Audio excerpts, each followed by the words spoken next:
ജനങ്ങൾക്കിടയിൽ തെറ്റ് ചെയ്യുന്നവരുണ്ടാകുമ്പോ അവരുടെ തെറ്റുകൾ കണ്ടുകൊണ്ട് മിണ്ടാതിരിക്കരുത്. അവർക്ക് ശയിക്കാറ്റ് കൊടുത്തുകൊണ്ട് പ്രോത്സാഹനം ചെയ്യരുത്.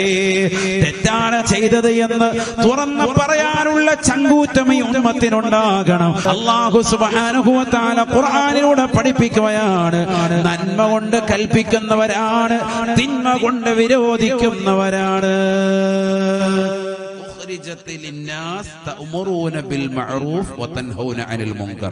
നന്മ കൊണ്ട് കൽപ്പിക്കണം, തിന്മ കൊണ്ട് വിരോധിക്കണം, എങ്കിലേ ഉത്തമ സമുദായമാകുള്ളൂ. അല്ലാഹു തൗഫീഖ് തരട്ടെ.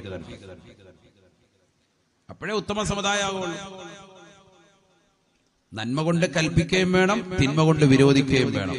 ആ പരിപാടി നമുക്കുണ്ടോ? നമുക്കിടയിലുണ്ടോ?